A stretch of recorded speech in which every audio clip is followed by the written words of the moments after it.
మరణ శిక్ష నుండి రక్షింపబడిన ఒక స్త్రీ. తెలుగులో చాలా బాగుంటుంది, అది ఆన్ చేసిన నేను. అందరి చదువు హల్లెలూయా. మరణ శిక్ష నుండి రక్షింపబడిన ఒక స్త్రీ. చాలా ఇంట్రెస్టింగ్ ఉంటుంది నా ప్రియులారా, దేవుని ప్రియులారా. ఎంతో ఆసక్తితో మీరు వింటున్నారు. నిశ్చయంగా మీ జీవితంలో దేవుడు చాలా పెద్ద అద్భుతాలు దేవుడు చేయబోతున్నాడు. Praise Lord Jesus. భయంకరమైన మరణ శిక్ష ఇది. తన రాజ్యములో, ఒక రాజ్యములో వారి రాజ్య నియమముల ప్రకారముగా, వారి కానూను ప్రకారముగా, చట్టం ప్రకారముగా ఆ ఒక స్త్రీకి మరణ శిక్ష విధింపవలసి వచ్చింది. అందుకబట్టి మరణ శిక్ష విధి అయిన తర్వాత ఆమెకు రాయితు కొట్టి చంపాలని చెప్పి ఆమెను కొట్టుకుంటా లాక్కుంటా యేసుక్రీస్తు కాడికి తెచ్చారు. చాలా జాగ్రత్తగా ఉంటారు ఈ విషయమును నా ప్రియులారా. అనేక జనులు యేసుక్రీస్తును బోధించేటప్పుడు యేసుక్రీస్తు ఎంత మంచి దేవుడని మనము తెలుసుకోవాలి, మళ్ళీ దాని విషయము బోధించాలి అనేది కూడా మనం తెలుసుకోవాలి. మన దేవుడు చాలా గొప్ప దేవుడు. అందరి చెబుతాం హల్లెలూయా. చాలా గొప్ప దేవుడు.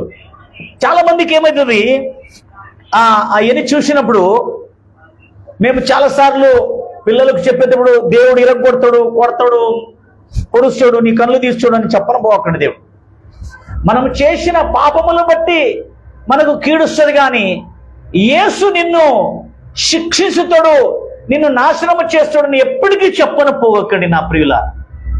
ఎందుకంటే మీరు ఎంతో ఆసక్తితో వింటున్నారు ఈ వాక్యం. Praise Lord Jesus. అందరు చెబుదాం హల్లెలూయా. ఎప్పటికీ చెప్పను పోకండి మీరు, ఎందుకంటే ఈ మాట చాలా జాగ్రత్తగా మనం మాట్లాడుతాం. మొదటిగా మేము చూసాం బైబిల్లో ఎక్కడెక్కడ యేసుక్రీస్తు ఈ లోకముకి ఎందుకు వచ్చినది. చాలా జాగ్రత్తగా వినాలి ఈ మాట, ఎందుకంటే చెప్పేటప్పుడు మేము చాలా సులువుగా చెప్పేస్తాం. యేసుక్రీస్తు పాత నిబంధనలో ఉండే కొన్ని శిక్షలు చూసి యేసును కూడా అదే రకంగా పోలుస్తాం. లేదు, పాత నిబంధనలో జరిగిన, ఓల్డ్ టెస్టిమెంట్లో జరిగిన, పాత నిబంధనలో జరిగిన శిక్షలు కూడా అది దేవుడు కాదు, అది మనము చేసిన పాపములు బట్టి, ద్రోహములు బట్టి, అపరాధములు బట్టి వచ్చిన శిక్షలే. కానీ మన దేవుడు అప్పుడు కూడా రక్షకుడే, ఇప్పుడు కూడా రక్షకుడే, కాపాడేవాడు. చాలా జాగ్రత్త. కానీ చాలా మంది గర్వం అహంకారంతో ఆ క్షమాపణ పొందుకోలేకపోతున్నారు. ఒక మాట చెప్పాలి, ఈ మాట చెప్పకపోతే. ఒక ఘటన జరిగింది, ఇప్పుడిప్పుడే జరిగిన ఘటన ఇది. చాలా బాధ అయింది ఆ ఘటన అయింది నాకు. ఒక స్త్రీ వ్యభిచారంతో పట్టబడిన తర్వాత కూడా, అంత సాక్ష్యాధారాలు దొరికిన తర్వాత కూడా ఆ అమ్మాయి, ఆ స్త్రీ ఎంతో పాపము చేయబడి, ఆ పాపాలను క్షమింపబడి, మరి ఎన్నోసార్లు ఎన్నో పురుషులతోటి పాపము చేసినా కానీ, మరియు పెద్దలు ఆ అమ్మాయికి ఒక జీవితం కావాలని మరి ఒక పెళ్లి చేశారు. పెళ్లి చేసిన తర్వాత కూడా ఆ అమ్మాయి, ఆ స్త్రీ తన దుర్వ్యవహారం విడిచలేదు. చాలా మంచి భర్త, చాలా సాత్వికమైన భర్త ఆయన. చాలా సాత్వికమైన ఆయన. దేవుని వాక్యం ఎక్కువ తెలియకున్నా కానీ నేను ఆయన ఒప్పుకుంటా. ఆయన దొరికిందంటే ఆయన షాలేసి సన్మానించాలని అనిపించింది నాకు.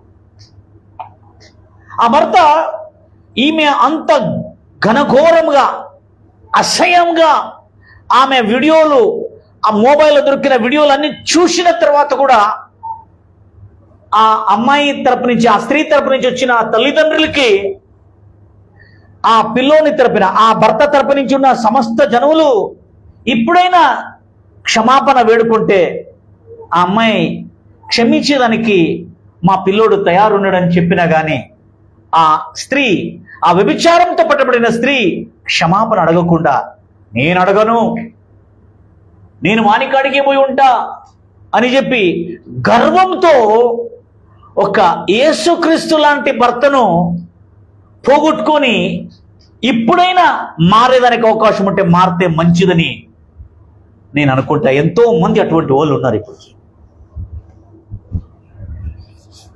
ఇది చాలా, ఒక పక్క చాలా దుఃఖకరం అనిపించింది. ఈ మాట ఎందుకు చెప్పాల్సి వచ్చిందంటే, ఆ భర్త యేసుక్రీస్తు మనసు కలిగిన వాడై, ఇంత సమాజములో, ఆ ఒక వీధిలో ఇంత అవమానమైనా కానీ నేను నా భార్యను క్షమించి మరి ఒక అవకాశం ఇస్తానన్నాడు ఆయన.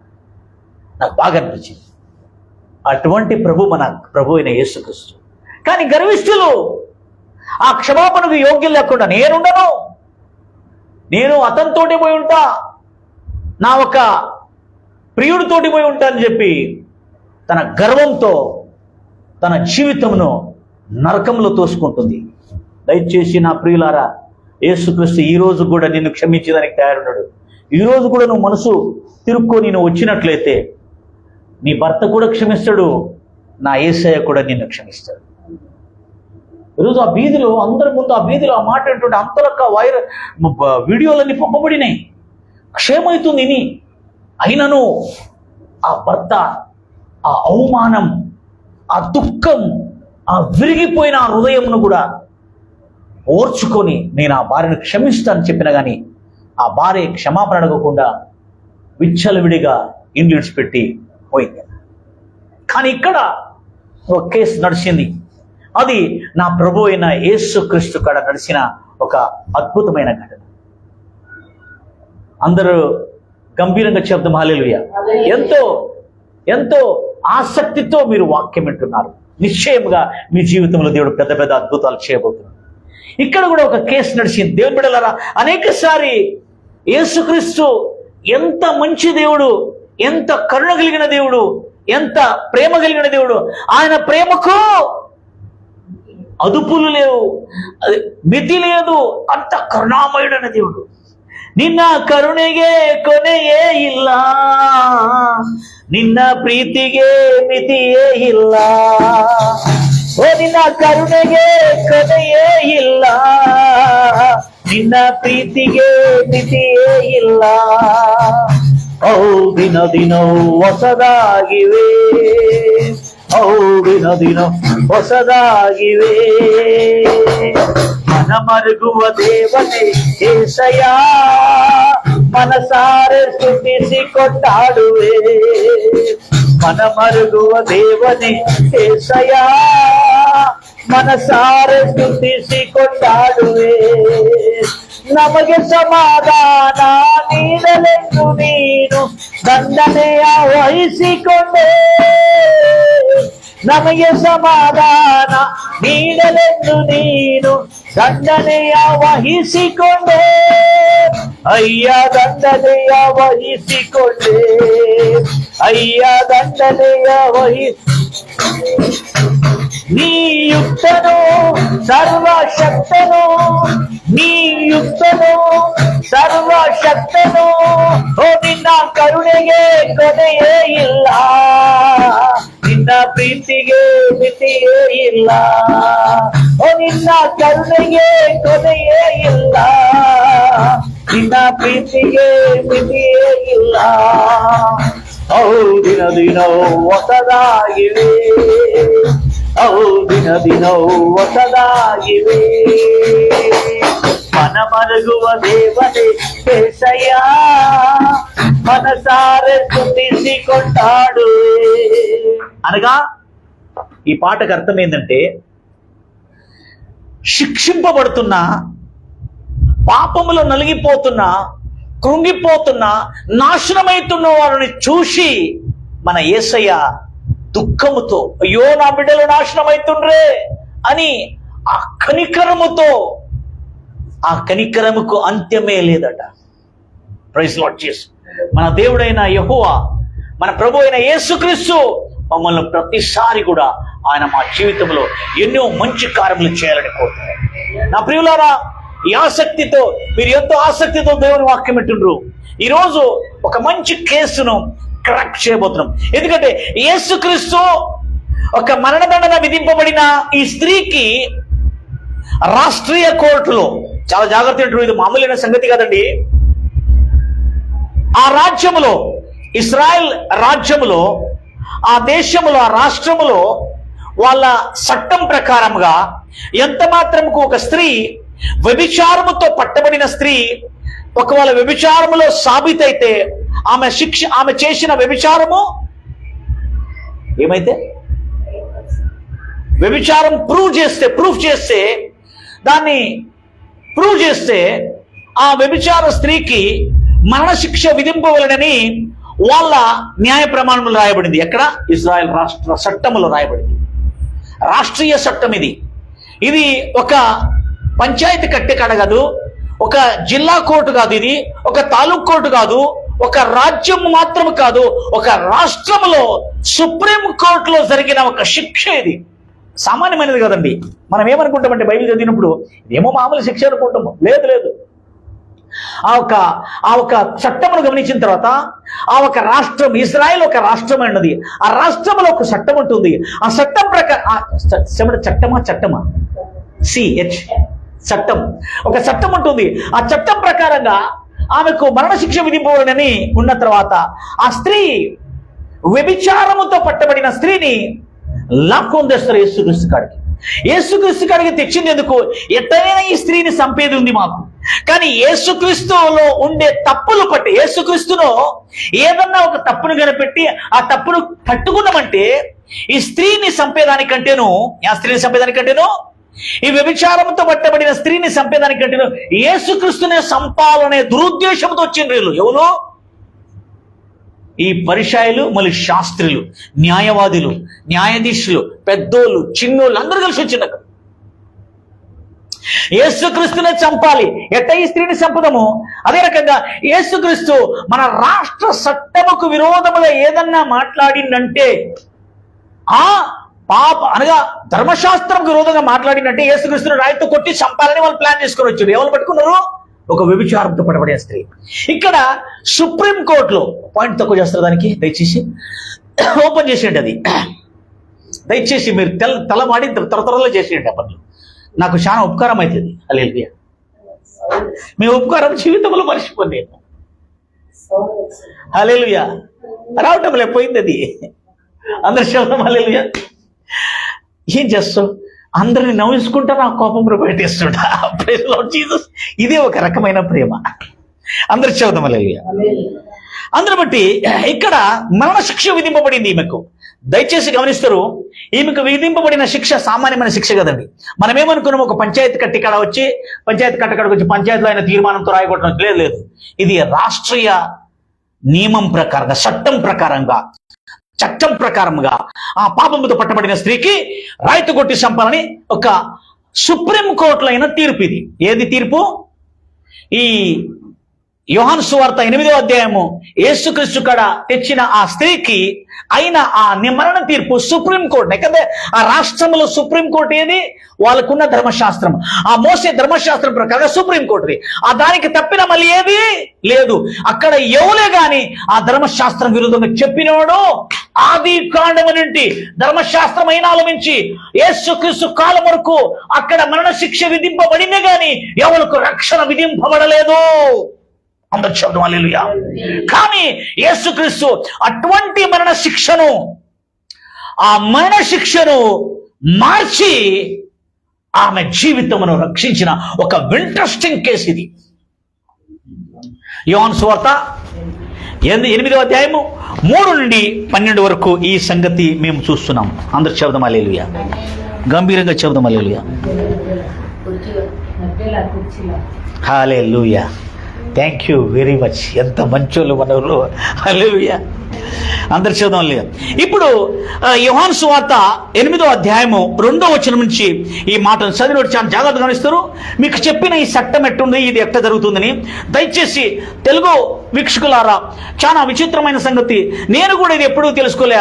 ఇది ఎంత సంగతి. ఇది కొత్తగా ఒక పెద్ద విద్వాంసుడు దీన్ని, ఒక 4-5 విద్వాంసులు, మరి పెద్ద గ్రంథకర్తలు దీని విషయంలో నేను ధ్యానించిన తర్వాత వారు చెప్పిన విషయాలు నాకు చాలా ఆశ్చర్యం కలిగింది. ఎందుకంటే ఇది సామాన్యమైన కేసు కాదు. ఇది సుప్రీంకోర్టులో మరణదండన విధించిన కేసు.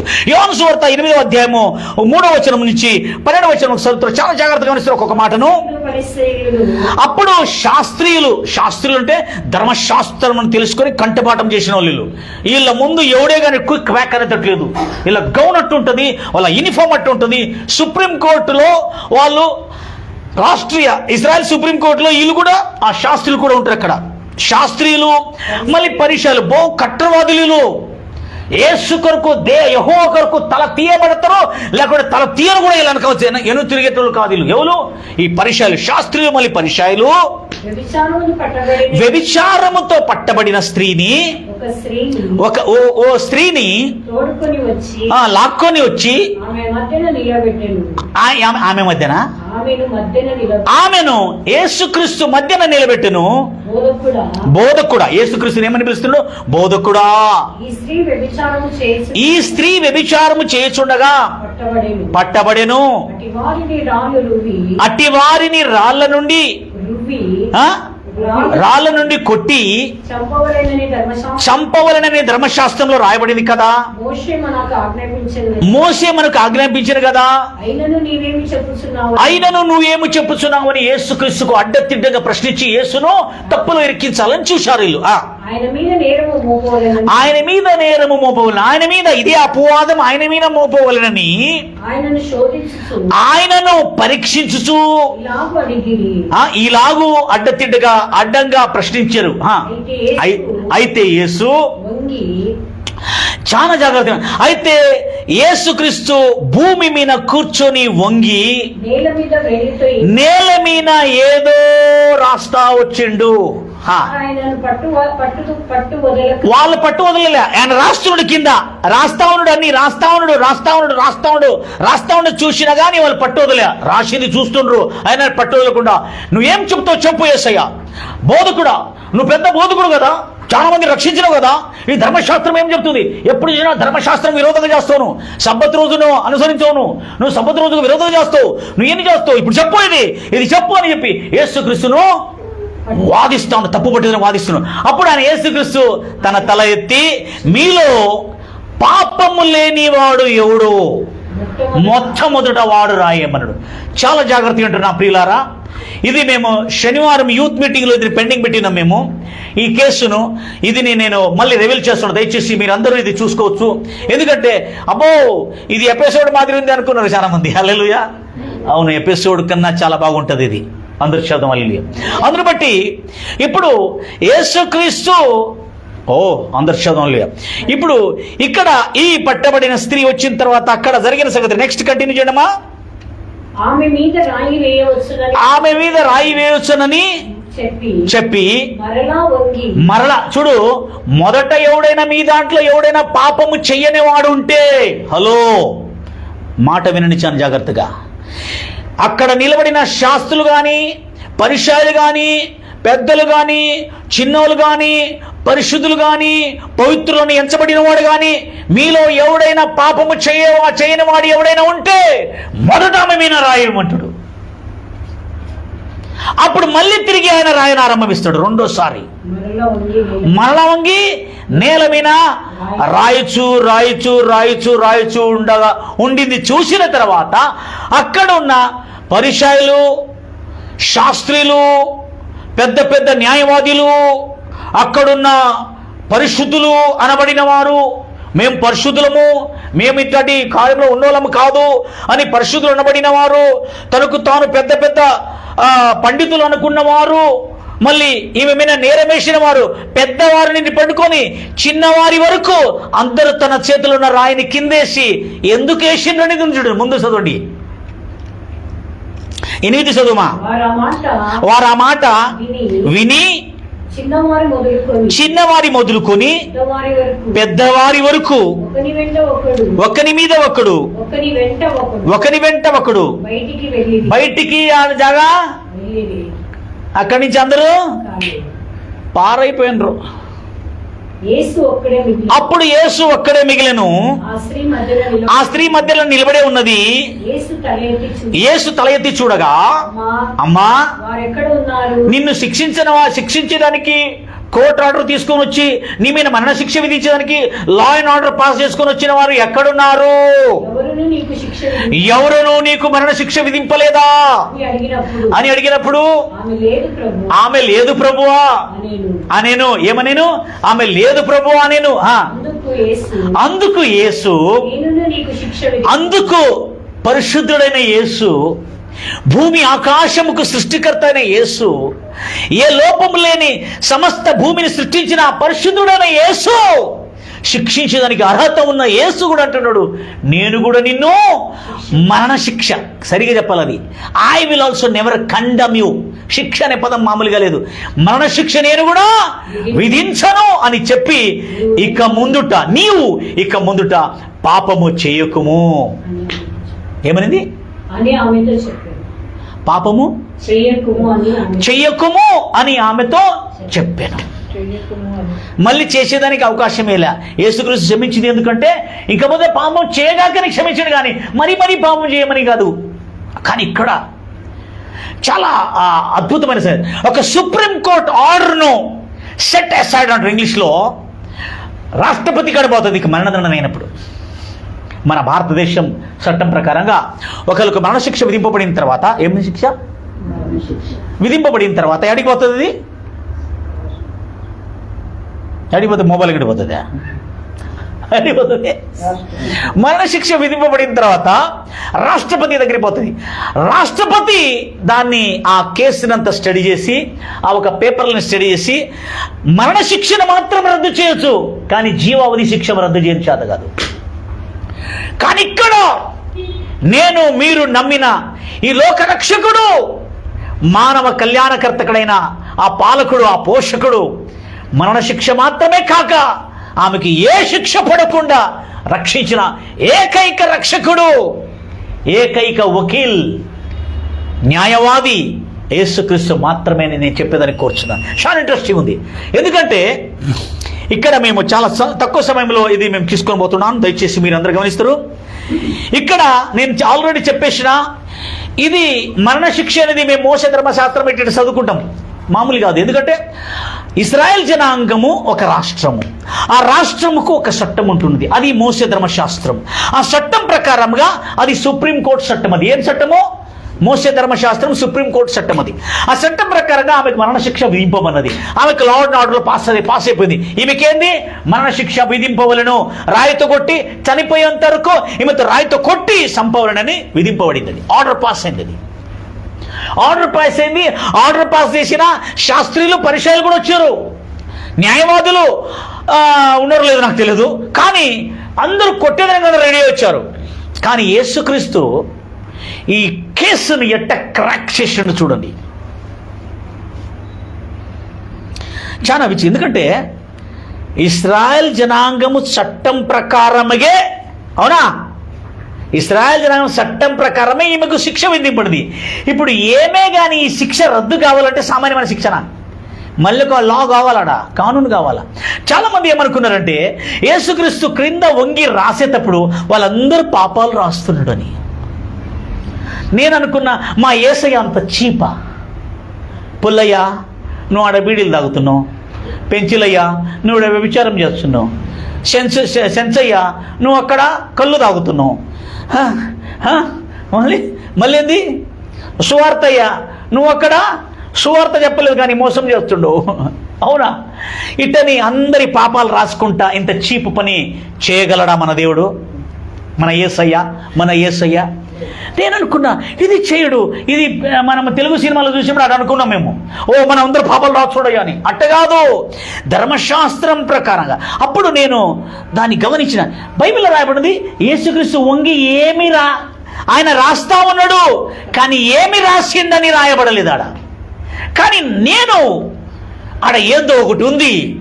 3 రోజులు దానికోసం, ప్రభువా నాకు ఈ రహస్యం తెలుపు ప్రభువా అని ఉపవాసం చేసిన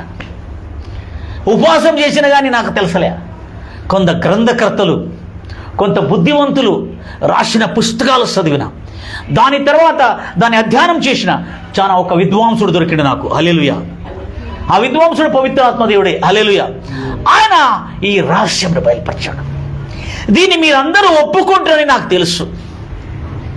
చాలామంది ఏం చేశారంటే దీన్ని విధముగా వర్ణించారు. కానీ ఇశ్రాయేల్ జనాంగంలో ఉండే ఆ కట్టరవాదులు బాల్య కత్తరన వాళ్ళు ఈ రోజు చూసినట్టుండ్రు.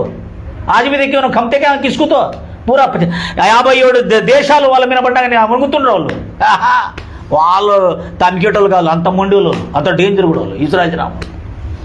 మేము కూడా తక్కువలు కాదనుకుంటారు మన వాళ్ళు కూడా. అందరు శబ్దం హల్లెలూయా.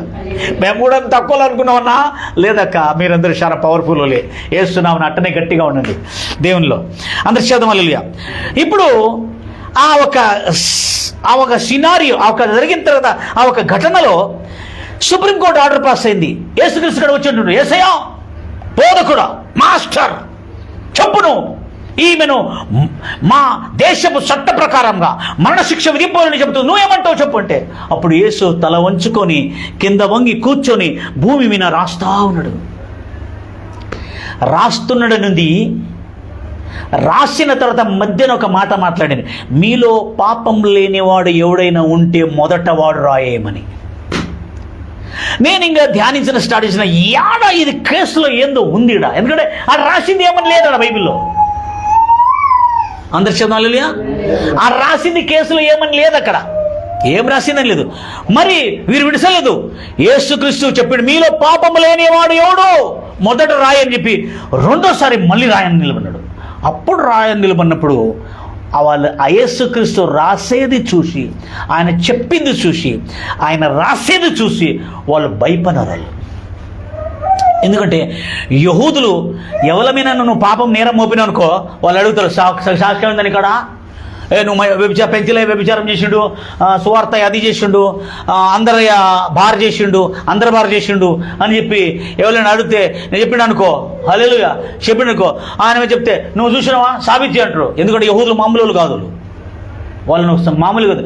కానీ యేసుక్రీస్తు అటువంటిది ఏం రాసిండు, కట్టరవాది యహూదులు కూడా రాళ్ళు విసిరేసి ఆ మరణ శిక్షను రద్దు చేసేంత కానూను, మరొక కానూను యేసుక్రీస్తు తీశాడంటే అది ఎట్టుండొచ్చు. అది మోషే ధర్మశాస్త్రంగా, బైబిల్ ఉండే ధర్మశాస్త్రం నుంచి ఆయన తీసిండు అన్నమాట. అందరు చదువు హల్లెలూయా. మొన్న ఒక సహోదరి ఒక మాట చెప్పింది, అది కూడా ఆమె చెప్పిన తర్వాత వెరీ గుడ్ అని చెప్పిన, కానీ బైబిల్ ప్రకారంగా అది నేను ఒప్పుకోలేను. కాబట్టి ఈరోజు ఆ సత్యమును మీకు అర్థిస్తున్న దేవుని బిడ్డలారా, మీరు చాలా అదృష్టవంతులు. 3 రోజులు ఉపాసం లేదేం లేదు.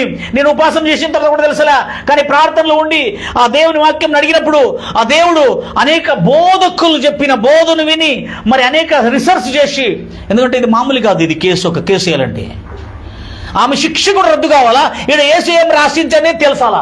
అందుకబట్టి యేసు కింద రాసింది ఏమనగా నేను గమనించింది, ఎందుకంటే యహూదుల మీద ఏదన్నా తప్పు నేరం మోపినమంటే వాళ్ళ ముందు సాక్ష్యం సాబిత్ చేసి చూపేలా, లేకపోతే వాడు నువ్వు అబద్ధం చెప్పినావు అని చెప్పి నీ మీద మళ్ళీ నిన్ను రాయితో కూడా చంపుతారు.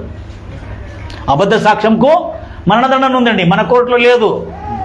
కానీ ఆడ యహూదుల కోర్టులో అబద్ధం చెప్పి అబద్ధం సాక్ష్యం ఎవరైనా నేరం మోపిన అంటే వానికి మరణదండన ఉంది. అందరు చదువు హల్లెలూయా.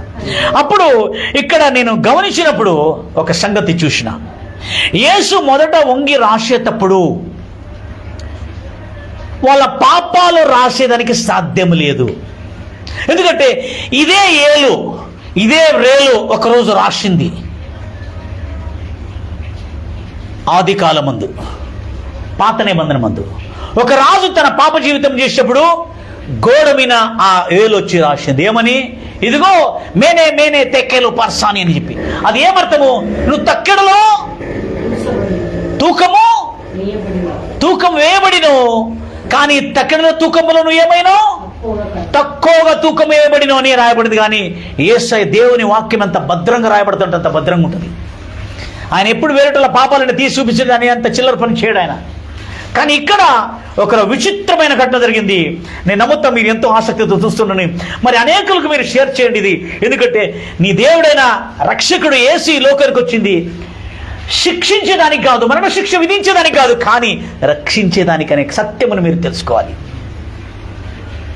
అప్పుడు వంగి రాసేటప్పుడు యేసుక్రీస్తు కూడా ధర్మశాస్త్రంలో ఉండే మాటను రాసిండు. కాబట్టి ఈ కట్టరవాది యహూదులు, ఈ పరిసయ్యులు, ఈ శాస్త్రులు తల వంచుకొని రాళ్ళు కింద పెట్టి ఆ లా ఏం ఆర్డర్ పాస్ అయినదంట కదా, ఆమె మీద మరణశిక్ష, ఆ మరణశిక్షను ఆ పేపర్ చించుకొని వాపస్ పోయిన వాళ్ళంతా. హల్లెలూయా. ఎందుకంటే యేసుక్రీస్తు ఆడ ధర్మశాస్త్రంలో మాటని అక్కడ రాసిండు. కాబట్టి ఏమని రాసిండు తెలుసా, ఎందుకంటే మధ్యలో ఒక మాట అడుగుతాడు ఆయన, మొదట రాసి మధ్యలో ఒక మాట, మీలో పాపము లేనివాడు ఎవడు మొదట ఆమె మీద రాయమండి అన్నప్పుడు దాని ముందు ఏమని ఉంటాడు అనేది ధ్యాన సమయంలో చూసినప్పుడు, నీతివంతుడు లేడు, ఒక్కడైనను లేడు, మంచిది చేయవాడు లేడు, ఒక్కడైనను లేడు, దేవుని వెతుకువాడు లేడు, ఒక్కడైనను లేడు, దేవుని అర్థం చేసుకునేవాడు లేడు, ఒక్కడైనను లేడని యేసుక్రీస్తు కింద రాసి అది ముగించిన తర్వాత, మీలో పాపం చేయనివాడు ఎవడు మొదట రాయమన్నాడు. ఇది ఆడుంది, ఇది కొత్త నిబంధనము రోమాపురంలో రాసిన పత్రికలు ఉంది కదా అన్నాడు.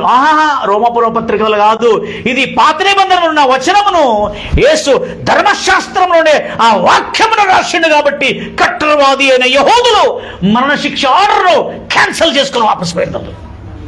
ఎందుకంటే యెహూదులు భయపడేది ఈ లోకములో యా రాజుకు భయపడరు, యా నెబుకద్నెజరుకు భయపడరు, యా దారియాష్ రాజుకు భయపడరు, వాడు మరణానికి భయపడరు, ఒకటే కార్యంకు భయపడతారు, మోసే ధర్మశాస్త్రంకు, దేవుడు రాసిన ఆ ధర్మశాస్త్రంకు వారు చాలాగా భయపడతారు. Praise Lord Jesus. ఇప్పుడు ఆ మాట ఎక్కడుంది అనేది మేము చూస్తాం. యేసుక్రీస్తు మొదట రాసిన మాట. ఎందుకంటే మధ్యన ఏం చెప్పింది కదా, మీలో పాపం లేనివాడు ఎవడని మొదట రాయమని. కాబట్టి మొదట రాసింది ఏంది, రెండోదిగా రాసింది ఏంది, ఎందుకు రెండోసారి రాసిండు అనేది కూడా చాలా ఆలోచనగా చాలా అద్భుతమైన సంగతులు చూసినాం. కీర్తన పుస్తకం 14వ అధ్యాయము 1 నుండి 4 వరకు. ఇది రోమాపురములు కూడా రాయబడింది 3వ అధ్యాయము 13వ వచనంలో. కానీ ఇది యేసుక్రీస్తు కీర్తన పుస్తకం నుండి ఈ మాటను వర్ణించాడు. అక్కడ రాసి ఉల్లేఖించి మరణశిక్షను రద్దు చేసే సామర్థ్యం కలిగిన నా ప్రభువు, నా రక్షకుడు. చదువుతారమ్మా, కీర్తన 14:1 నుండి. దేవుడు లేడని అనేక బుద్ధిహీనులు తమ హృదయములో అనుకొందురు, వారు చెడిపోయిన వారు అసహ్య కార్యములు చేయుదురు, మేలు చేయవాడు ఒక్కడును లేడు. అర్థమైందా? మరొకసారి చదవండి ఆ మాట. దేవుడు లేడని బుద్ధిహీనులు తమ హృదయములో అనుకొందురు, వారు చెడిపోయిన వారు పాపం అసహ్య కార్యములు చేయవారు, మేలు చేయవాడు అనగా మంచిది చేయవాడు ఒక్కడును లేడు, ఒక్కడైనను లేడు. వివేకము కలిగి దేవుని వెతుకువాడు లేడు, ఒక్కడైనను లేడు అని యెహోవా ఆకాశం నుండి చూచుచుండగా నరులను పరిశీలించెను, వారందరూ త్రోవ తప్పి బొత్తిగా చెడిపోయినరు. మేలు చేయవారు అంటే మంచిది చేయవాడు లేడు, ఒక్కడైనను లేడు. యెహోవాకు ప్రార్థన చేయక ఆహారం మింగినట్లు నా ప్రజలను మింగుచు పాపము చేయి వారందరికీ తెలివి లేదా పాపము చేయువారు బహుగా భయపడదు. అంతే అర్థమైంది. ఇదే రోమాపురంలో కూడా రాయబడింది బ్రదర్. అంతే చాలు. ఎందుకనగా 4 అయిందా? ఎందుకనగా దేవుడు నీతివంతుల సంతానమును పక్షమునున్నాడు. Thank you. ఇది 5లో ఉంది కదా, ఇది 4లో ఉందా? 4లో ఉంటే చదివితే బాగుంటుంది అది. Thank you. చాలా ఉపకారం చేశారు మీరు. మీ ఉపకారం నేను మర్చిపోను. దేవునికి స్తోత్రం. హల్లెలూయా. ఎందుకంటే ఇది సత్యం. ఇది అందరు చెప్తాం హల్లెలూయా. ఎందుకంటే క్లీన్గా మనం తెలుసుకున్నప్పుడే దీని అర్థం. అందుకే యేసు రాసింది ఏంది అక్కడ? నీతివంతుడు లేడు, ఒక్కడైనను లేడు. దేవుని వెతుకువాడు లేడు, ఒక్కడైనను లేడు. దేవుని అర్థం చేసుకున్నవాడు లేడు, ఒక్కడైనను లేడు. మంచిది చేయవాడు లేడు, ఒక్కడైనను లేడు. అందరూ ద్రోవ తప్పి పనికి మాలిన వాళ్ళై నష్టులై నాశనమైపోతుండ్రు అని రాసిన తర్వాత మీలో పాపము లేనివాడు ఎవడు రా ముందు రాయమన్నాడు అన్నప్పుడు ఏంది? యేసు రాసింది ఏందాడా? ధర్మశాస్త్రమును రాసిండు. ఇప్పుడు వాళ్ళందరూ నాలో పాపం లేదని మొదట రాయేసినోడు ఏమవుతాడు? ఒరే నువ్వు ధర్మశాస్త్రం విరోధం చెప్తామే, వాళ్ళ పక్కలో ఉన్నాడు వాడిని రాయేసి కొడతాడు. అందరు శబ్దం హల్లెలూయా. ఆయనకు అప్పుడు యేసుక్రీస్తు లేచి మీలో పాపం లేనివాడు ఎవడో మొదట రాయ. అప్పుడు యేసు రాసింది చూసిన తర్వాత వాళ్ళు ఆయన రాస్తున్నగా మళ్ళీ ఆయన నిడసలేదు. ఎందుకంటే ఒక్కదాంతో వాళ్ళు ఒప్పుకోరు. ఎవరో ధర్మశాస్త్రంలో కూడా అంటే 2-3 సాక్ష్యములతో ఒక ఆరోపం, ఒక సత్యము సాబితు చేయబడుతుందని బైబిల్లో ఉంది. కాబట్టి వాళ్ళు ఉండలే. మళ్ళీ వాళ్ళు అంటుండ్రు, ఇగో ఈమె రాయితో కొట్టబడి చంపబడాలన్నది నువ్వేమంటావు అన్నబడతారా. రెండోసారి మరి వంగి ఆయన రాసింది ఏమనగా, అందరు శబ్దం హల్లెలూయా. చాలా ఇంట్రెస్టింగ్ ఉంటుంది. నేరుగా రాసేసాడు అక్కడ. 7వ అధ్యాయం 20 వచనం, ప్రసంగి పుస్తకం 7వ అధ్యాయం 20 వచనం. అంతే చదవండి, చాలా నాకు ఉపకారం అవుతుంది. There is none a just man on earth who does good and does not sin. అక్కడ నీతివంతుడు లేడు, ఒక్కడైనను భూమిలో లేడు అని ఉంది. ఏముంది? धरती पर कोई भी धर्मी नहीं, एक भी नहीं, क्योंकि धरती में सब लोग पाप करके परमेश्वर के महिमा से दूर हो गए. पढ़िए भाई जी. कौन सा भाषण पढ़े? ఏ భాష ఉంటే పడ చదవండి, తొందర లేదు. నేనే చదివినా. Thank you. వద్దు, thank you very much sir. ఎందుకంటే మళ్ళీ టైం మనకు ఎక్కువ కావాల్సి వస్తుంది. అందరు చదువు హల్లెలూయా. అందరు చదువు హల్లెలూయా. చాలా గొప్పవాడు మన దేవుడు. ఎందుకంటే ప్రతి ఒక్క దాంట్లో కూడా ఆయన తన కరుణను చూపిస్తాడు. ఎంతైనాను ఎన్ని దుష్ట శక్తులు కూడా వచ్చి ఆమెను చంపాలని చూసిన, ఈడబెట్టి ఫ్యాన్ ఈడబెట్టి అక్కడ తిప్పండి, ఈడబెట్టి అక్కడ తిప్పండి. అందరి శబ్దం hallelujah. Thank you very much.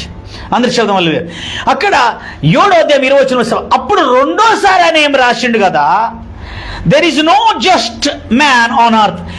భూమి మీద నీతివంతుడు లేడు, ఒక్కడైనను లేడు, మంచిది చేయువాడు లేడు, అందరూ పాపం చేయువారే అని చెప్పి రాయబడింది. అప్పుడు రెండోసారి ఏం వాక్యములు చూపించడు. అప్పుడు యహూదులు భయపడిపోయినరు. వాళ్ళ చేతిలో ఉండే రాళ్ళని కింద పడేసి వెళ్ళిపోయింది అక్కడి నుంచి. అందరి శబ్దం హల్లెలూయా. ఏ ధర్మశాస్త్రము తీసుకొని ఆ స్త్రీని మరణశిక్ష విధింపాలని చూసిండ్రో, అదే ధర్మశాస్త్రముతో నా ప్రభు అయిన యేసుక్రీస్తు ఆ స్త్రీని రక్షించాడు.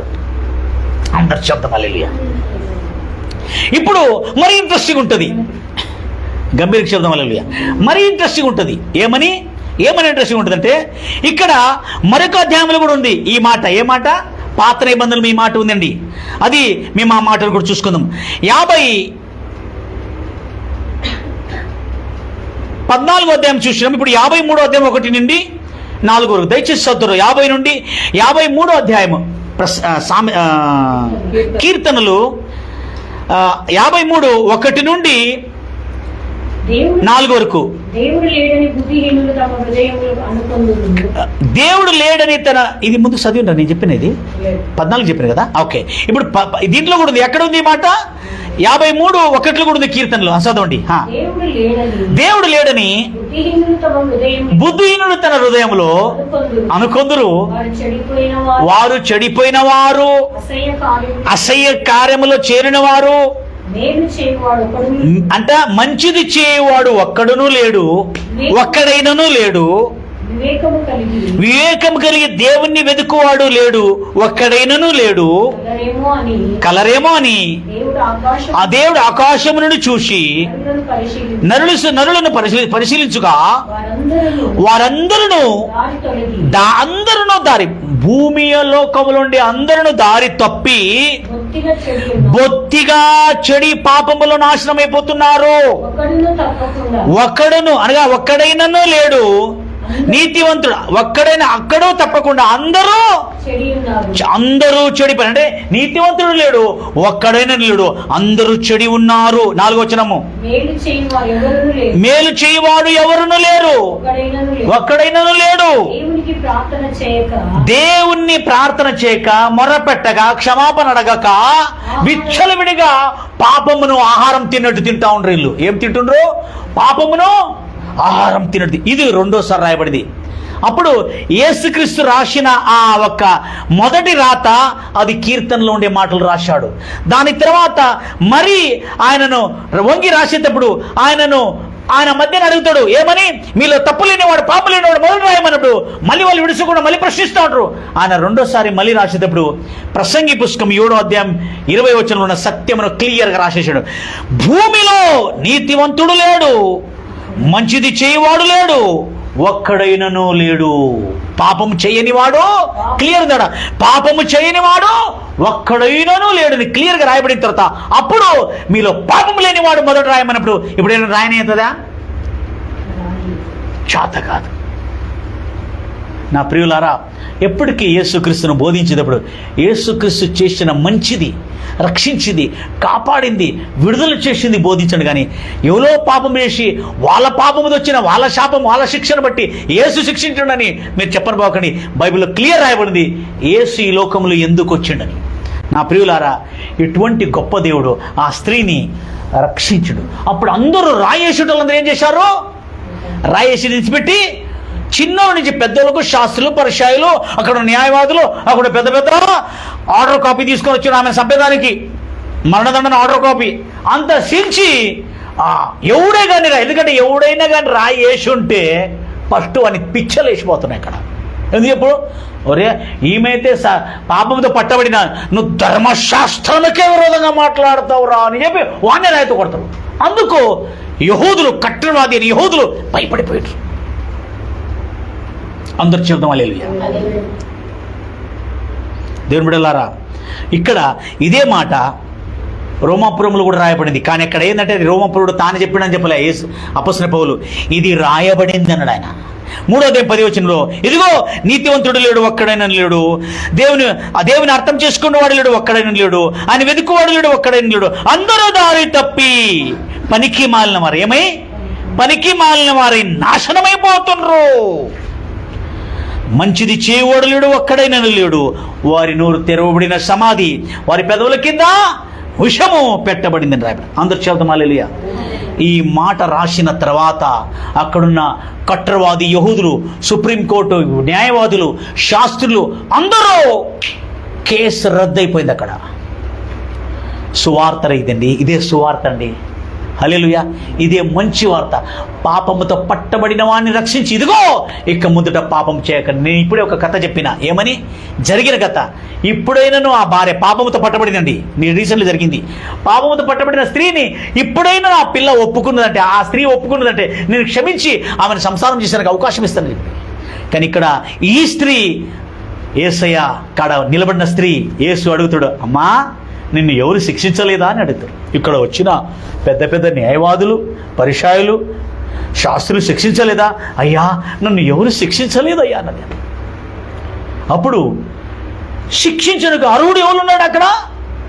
పరిశుద్ధుడైన యేసుక్రీస్తు. ఆయన అంటాడు, పరిశుద్ధుడైన యేసుక్రీస్తు, ఈ భూమి ఆకాశంను సృష్టించిన యేసయ్య, పాపము లేని యేసయ్య, నేను కూడా నిన్ను శిక్షించనమా అన్నాడు. అనగా సుప్రీంకోర్టులో శిక్ష విధింపబడింది, రాష్ట్రపతి కాడ మరణశిక్ష క్షమాపణ ఉంది, కానీ జీవావధి శిక్ష క్షమాపణ లేదు. కానీ నా ప్రభు అయిన యేసుక్రీస్తు ఒక కొత్త వార్త మీకు ఇస్తున్నాను. అది ఏంటంటే మరణశిక్ష మాత్రమే క్షమింపబడింది కాక ఆమె జీవావధి శిక్ష విడిచిపెట్టి ఆమెకు తిరిగి సన్మానపూర్వకమైన జీవనం అనుగ్రహించి, అమ్మా ఇక ముందుట పాపము చేయగాకు అని ఆమెకు ఆజ్ఞాపించాడు. అప్పుడు ఆ తల్లి ఎంత రుణిగా ఉండొచ్చు, ఆ స్త్రీ ఎంత రుణిగా ఉండొచ్చు. ఇంత భయంకరమైన మరణశిక్షని, ఇంత ఘోర పాపిని, నా భర్తను మోసం చేసిన ఇంత ఘోర పాపిని నన్ను క్షమించి మరొకసారి అవకాశం ఇచ్చిందంటే ఆ స్త్రీ మరి తిరిగి పాపం చేసి ఉండొచ్చా? ఎంత రుణిగా, ఎంత భయభక్తితో ఆమె జీవితం నడిచి ఉండొచ్చు. నా ప్రియులారా, అటువంటి రక్షకుడైన దేవుడు ఈరోజు కూడా నీకు అవకాశం ఇచ్చాడు. ఈరోజు కూడా నీ పాపముతో విడిచిపెట్టి యేసయ్యా నన్ను క్షమించని ఇప్పుడు నువ్వు నీ పాపమును ఒప్పుకొని, పాపమును నోటితో చెప్పి కాదు, పాపం విషయం రిపెంట్, పాపం విషయము నువ్వు పశ్చాత్తాపం కాదు, పశ్చాత్తాపం చాలా మంది పడతారు కానీ మారు మనసు ఉండదు. హల్లెలూయా. ఈరోజు మారు మనసు కలిగిన వారే, ప్రభువా నన్ను క్షమించు ప్రభువా, నేను పాపినని ఒప్పుకొని విడిచిపెట్టినట్టే ఈరోజు మీకు రక్షణ దినమవుతుంది. అందరూ చెబుదాం హల్లెలూయా. ఇప్పుడు కొన్ని బైబిల్ పాయింట్స్ను గమనించాం. అక్కడ చూసాం బైబిల్లో చాలా చక్కని మాట ఉన్నది. లూకా సువార్త 9:53 for the son of man did not come to destroy the man's lives but to save them and they went to అప్పుడు దేవకుమారుడైన యేసుక్రీస్తు మనుజులను చూడండి, మనుజులను నాశనం చేయుటకు కాదు, మనుజుల జీవితం నాశనం చేయుటకు కాదు, కానీ రక్షించుటకు వచ్చిండని రాయబడింది. లూకా సువార్త 9:53 మరి ఒక వచనంలో చాలా బాగా రాయబడింది. యోహాను సువార్త 3:17 చాలా చక్కగా రాయబడింది. 16వ వచనం చదువుదాం. 16వ వచనం చదువుదాం దేవునుడలారా. యోహాను సువార్త లూకా అయిపోయింది. లూకా 9:53 అయింది. ఇప్పుడు యోహాను సువార్త 3:16 దేవుడు లోకమును ఎంతో ప్రేమించి తన అద్వితీయ కుమారుడు అనుగ్రహించాడు. అనుగ్రహించబడిన ఆ కుమారుని ఎవరైతే నమ్మారో, నమ్మిన ప్రతివాడు రక్షింపబడును, మరి నమ్మిన ప్రతివాడు రక్షింపబడును, మరి ఎవరైతే నమ్మిండ్రో వారికి రక్షణ కలుగును అని చెప్పి, నమ్మిన ఒక్కడైనను నాశనము కాడు, వాడు నిత్య జీవమును పొందుకొనుడు. అందరూ చెబుతాను, నిత్య జీవం అంటే ఎటువంటి జీవము? పాపముతో క్షమింపబడి, మరణకరమైన పాపముతో క్షమింపబడి ఆమె జీవితం మరొక జీవమును అనుగ్రహించి బతుకుతున్న జీవితంలో ఘనత జీవితం, ఘనగలిగిన జీవితం, క్షమింపబడిన జీవితం, గౌరవం కలిగిన జీవితం, ఆ నిత్య జీవములో ఒక అర్థం ఉంటుంది. అందరూ పరలోకం పోయేది కాదు, పరదేశం పోయేది కాదు. చెప్పేది పరదేశం పోయేది ఖచ్చితమే. బతుకుతున్న జీవితంలో సుఖము, క్షేమము, సమృద్ధి, అభివృద్ధి, ఆరోగ్యము, గౌరవము, మాన మర్యాదంతో బతికే జీవితము మనకు అనుగ్రహింపడుతుంది. మరొకసారి శత్రు 16 యోహాను సువార్త 3:16 దేవుడు లోకం ఎంతో ప్రేమించిన కాగా ఆయన తన అద్వితీయ కుమారుడిని, తన ప్రియ కుమారుడిని పుట్టిన వాని యందు ఆ విశ్వాసముంచు, ఆ యేసుక్రీస్తు మీద విశ్వాసముంచు ప్రతివాడును, ఎవడైనా కాదు, ఎవడే గాని ప్రతివాడును నశింపక నిత్య జీవమును నాశనము కాడు, మన నిత్య జీవం పొందినట్లు ఆయనను మనకు అనుగ్రహించాడు. మరి చదవండి, ఇంపార్టెంట్ ఉంది. ఇంకా లోకము, ఈ లోకములుండే పాపులందరూ కుమారుడైన యేసుక్రీస్తు ద్వారా రక్షణ పొందుటకే, కానీ లోకమునకు తీర్పు అంటే ఎట్లాంటి తీర్పు తెలుసు? అది ఇంగ్లీష్లో ఖండం అని ఉంది. లోకమునకు మరణ తీర్పును విధించేదానికి కాదు ఆయన పంపబడింది. దేవుడు లోకమును రక్షించడానికే పంపింది, కానీ మరణ తీర్పును తీర్పు అంతే కదండి. చాలా ఖండం అని ఉంది పదం, చాలా జాగ్రత్తగా उद्धार पाएंगे बाद में 17 में क्या लिखा है भाई जी? परमेश्वर ने अपने पुत्र को जगत में इसीलिए नहीं भेजा, परमेश्वर ने अपने पुत्र यीशु मसीह को जगत में इसीलिए नहीं भेजा कि जगत पर दंड की जगत पर मृत्यु दंड की आज्ञा देने के लिए नहीं, परंतु जगत से उसने उसके द्वारा उद्धार पाए. जगत ने उसके द्वारा उद्धार, యేసుక్రీస్తు మూలకముగా రక్షణ పొందాలని, కానీ మరణ శిక్ష విధింపబడేదానికి దేవుడు పంపలేదు. అందరు చెప్దాం హల్లెలూయా. అందుకు కాబట్టి ఎప్పుడైనా యేసుక్రీస్తును బోధించినప్పుడు, ఇదిగో సండే స్కూల్ టీచర్లు కానీ యేసుక్రీస్తు నీ కళ్ళు తీర్చాడు, యేసుక్రీస్తు నీ కాళ్ళు ఇరగొడతాడు, నువ్వు పాపం చేసినట్టు ఎప్పుడు చెప్పని పోకండి దయచేసి. మళ్ళీ పెద్దోళ్ళైనా మనము కూడా యేసుక్రీస్తు నిన్ను నరుక్కుతాడు. ఒక ఆయన చెప్పేది కడుపులో పిత్తం, ఆయన పిత్తం చెప్పాడు కానీ యేసుక్రీస్తు కాదు అది. లేదయ్యా, యేసుక్రీస్తు ఎవరు నరకలేదు.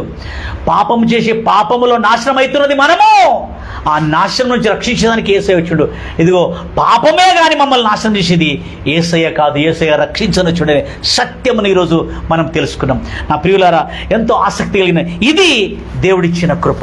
యేసుక్రీస్తు ఒక్కసారి వారిని రక్షించిన తర్వాత ఇక ముందుట ఆమె మీద ఏమి లేదు, మరణ శిక్ష ఆర్డర్ రద్దు చేయబడింది. ధైర్యముగా నిర్భయముగా బతికేదానికి ఆమెకు అవకాశం ఇచ్చింది. అందరు చెబుతాం హల్లెలూయా, గంభీరంగా చెబుతాం హల్లెలూయా. రోమాపురంలో చాలా చక్కని మాట రాయబడింది. క్రీస్తునందు మరణించిన మనం యాడా పాపములో మరణించాలి, మరి క్రీస్తులో జన్మించాలి. అందుకు రాబడి రోమాపురం 6వ అధ్యాయము 11వ వచనం నుండి 15వ వచనం వరకు ఉంటుంది. ఇక ముందుట పాపము మన మీద అటువలనే మీరును పాపం విషయమై పాపం విషయములు మేము చనిపోయినాము గాని దేవుని విషయమై క్రీస్తు యేసునందు క్రీస్తు యేసునందు మేము సజీవులుగాను మిమ్మును మీరే ఎంచుకొనుడి. కాబట్టి శరీర దురాశలకు లోబడినట్లుగా చావునకు లోనైన నీ శరీరమందు పాపము ఏలనీయకుడి. మరియు నీ అవయములని దేహములోని అవయములను దుర్నీతి సాధనములకు పాపములకు అప్పగింపకుండా ఉండడి.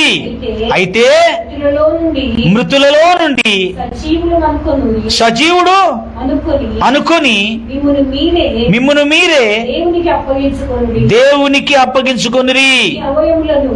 ఇది ఎంతవరకు వచ్చిండండి? 14-15 రండి. కంటిన్యూ. Very good. మీ అవయములను నీతి సాధనములుగా దేవునికి అప్పగించండి. నెక్స్ట్, మీరు కృపకే కాని ధర్మశాస్త్రం అంటే అర్థం ఏంటండి? మనమేమో తెలుసా, ఆ మోషే ధర్మశాస్త్రం అంతా రద్దు చేసిండు. మోషే ధర్మశాస్త్రం అంతా కాదు, ఆర్డర్ కాపీ ఉంటుంది. ఆ ఆర్డర్ కాపీని రద్దు చేసిండు ఆడ యేసు.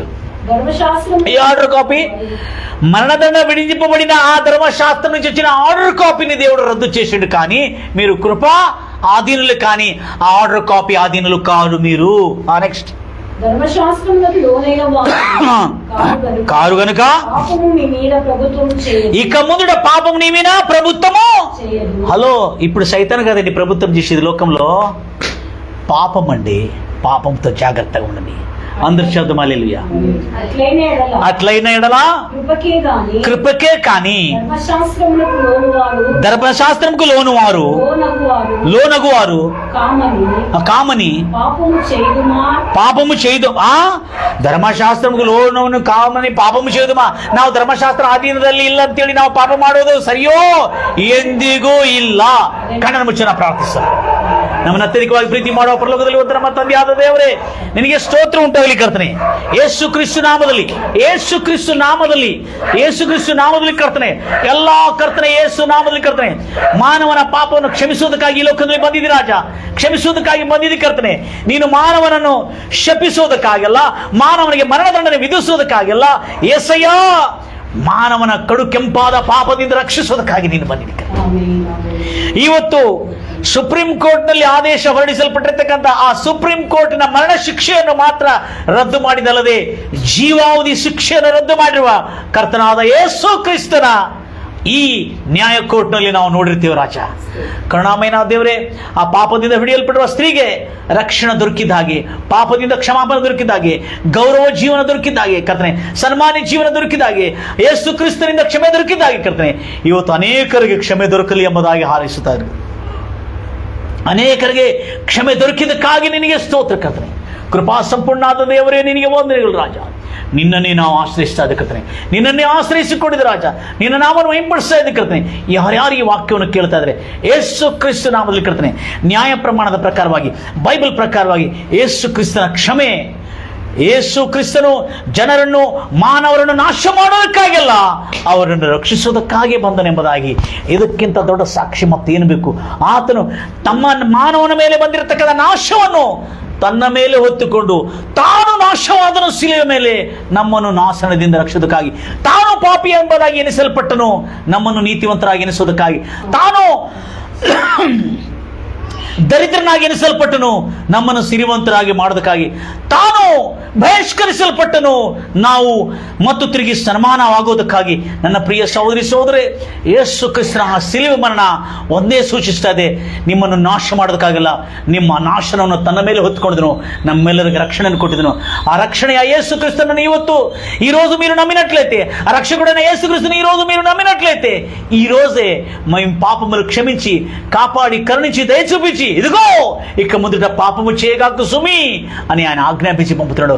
నీ జీవితకాలం అంతా సుఖము, క్షేమము, సమృద్ధి, అభివృద్ధి, ఆరోగ్యము, మానసరమానము, పోగొట్టుకున్న మానవులో అదే పట్టణంలో రెండంతుల మానము పొందుకుండేటట్లు నీతి వస్త్రము తొలగించిన ఆ యేసు క్రీస్తు ఈరోజు నీకు నీతి వస్త్రం తొలగించబోతున్నాడు. అవును ప్రభువా, రక్షకానికి స్తోత్రం తండ్రి. ఈరోజు ఎవరైతే వాక్యం విన్నతండి వారి జీవితంలో అద్భుతమైన కార్యములు చేస్తుంది, అసాధ్యమైన కార్యం. యేసుక్రీస్తు భూమి మీద రాసింది ఏంది అని సత్యమును వెరిగిన ప్రతి ఒక్కరు లోకమంతా సాటించమని నేను కోరుతా తండ్రి. నీలాంటి రక్షకుడు ఈ లోకంలో ఎవడు లేడు ప్రభా, నీలాంటి మంచి దేవుడు ఎవడు లేడు ప్రభా. మేము ఘనఘోరమైన పాపములో పడి ఉన్నా కానీ, నిన్ను తిరస్కరించినా కానీ, నిన్ను సిలువకేసినా కానీ తిరిగి క్షమించిన కరుణామయుడు ఈ లోకంలో పుట్టలేదు, ఇంక ఎప్పటికీ పుట్టాడు. మరణంను జయించిన వాడు లేడు, నీలాగి మరణం జయించిన వాడు ఈ లోకంలో ఎవడు లేడు ప్రభా. నువ్వే నా రక్షకుడు, నువ్వే నా రక్షకుడు అయినావు ప్రభా, మనందరి రక్షకుడు అయినావు ప్రభా. అందరిని రక్షించే దేవా, మరణంతో, శాపంతో, రోగంతో, వ్యాధులతో వారందరికీ యేసుక్రీస్తు నామమున రక్షణ కలుగును గాక. వారందరికీ రోగముతో సంపూర్ణ స్వస్థత కలుగును గాక. వారందరికీ రోగముతో కాదు, మన పాపములు తన శిలువ మీద మోసి ఎంత నిజమో మనమందరం పరిశుద్ధులైంది అంతే నిజం ప్రభా. మన రోగములు శిలువలో మోస అనుభవించింది ఎంత నిజమో మనమందరం స్వస్థత పన్నది కూడా అంతే నిజమో ప్రభువా. మన బాధలు, మన పేదరికమును శిలువ మీద మోసింది ఎంతో నిజమో ప్రభువా. మన పేదరికమును తీసేసి, మన బీదరికమును తీసేసి తండ్రి మమ్మల్ని శ్రీవంతులుగా చేసినందుకు నీకు స్తోత్రం ప్రభువా. బతుకుతున్న జీవితంలో సుఖము, శాంతి, సమాధానము, క్షేమము, సమృద్ధితో బతికినట్లు, అంతేకాక పరదేశికి వారసులుగా చేసినందుకు నీకు స్తోత్రం ప్రభువా. కృపగలిగిన విన్న ప్రతి ఒక్కరికి శుభము, క్షేమము కలిగి రక్షణ నిత్యం సదాకారము వారికి, వారి కుటుంబంకు, విన్నవారందరికీ ఇదందరికీ తండ్రి పంచబడి అందరికీ రక్షణ కలిగినట్లు సాటింపబడాలని కోరుతా యేసుక్రీస్తు నామమున ప్రార్థించాడు వేడుకుంటున్నాను తండ్రి, ఆమేన్. నా ప్రియులారా, ఇది అందరికీ షేర్ చేయండి. దేవుడి మిమ్మల్ని ఆశీర్వదించి కొత్త స్థలం నుంచి, ఇది ఒక కొత్త స్థలం నుంచి మరొకసారి మంచిగా బైబిల్ స్టడీ జరగబోతుంది. అనేకులు సువార్త అందుతుంది. యేసుక్రీస్తు నామమున మీ జీవితంలో సుఖ శాంతి రాని కోరుతా. God bless you.